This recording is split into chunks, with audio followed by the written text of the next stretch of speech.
নমস্কার বন্ধুরা, আমার স্বাদের রান্নাঘরে আপনাদের সবাইকে স্বাগত। আজকে আমি একটা নিরামিষ পনির রান্না আপনাদের দেখাবো।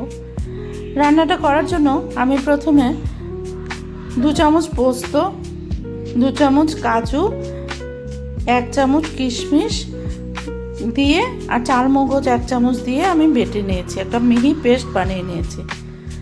তারপরে কড়াইতে তেল দিয়ে আমি গাজর আর ক্যাপসিকামটা কেটে নিয়েছি। ক্যাপসিকামটা ডুমো ডুমো করে কেটে নিয়েছি, গাজরটাও ঠিক ছোট ছোট করে কেটে নিয়েছি। তারপর কড়াইয়ের তেলটা গরম হওয়ার পর শুকনো লঙ্কা আর 2 টুকরো দারচিনি আর 2টো এলাচ আমি ফোড়ন দিয়েছি, শুকনো লঙ্কাও দিয়েছি এতে। এবার আমি যে পেস্টটা বানিয়েছি সেই পেস্টটি আমি কড়াইতে দিয়ে দিলাম, দিয়ে এবার পেস্টটিকে খুব ভালো করে কষাতে হবে। স্বাদ মতো নুন দিয়ে দিলাম আর সামান্য ছোটো চামচের 1 চামচ সামান্য একটু জিরের গুঁড়ো দিয়ে দিলাম। আর যেহেতু জিনিসটা সাদা সাদা হবে, হলুদ দেবো না, এতে আমি কাশ্মীরি লঙ্কার গুঁড়ো দিয়ে দিলাম, এই ছোটো চামচের 2 চামচ মতো। এবার দিয়ে মশলাটা যখন আমার অর্ধেকটা কষানো হয়ে গেছে, তখন আমি এতে গাজর আর ক্যাপসিকাম যে কেটে রেখেছিলাম সেগুলো দিয়ে দিলাম, কারণ এগুলো কাঁচা, সবজিটা হতে একটু টাইম লাগবে, ততক্ষণে আমার সবজির সঙ্গে সঙ্গে মশলাটাও কষে যাবে। দেখুন আমার অনেকটাই কষানো হয়ে গেছে, এবার তেল ছাড়াও শুরু করেছে। এবার আমি এতে ঝোল দিয়ে দেব। ঝোলটা আপনি পনিরের পরিমাণ অনুসারে দেবেন, যার যেমন পনির সেই অনুসারে দেবেন।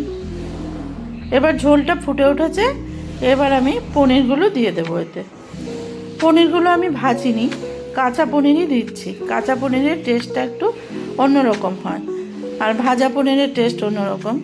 কাঁচা পনিরটা যদি ভালো হয় তাহলে কাঁচা পনিরটা খেতে খুব ভালো লাগে।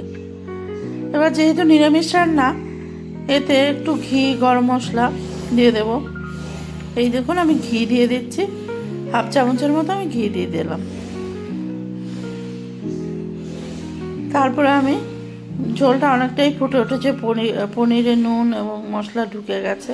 নামানোর আগে আমি গরম মশলা দিয়ে নামিয়েছি। দেখুন কত সুন্দর হয়েছে, খেতেও খুব সুস্বাদু হয়েছে।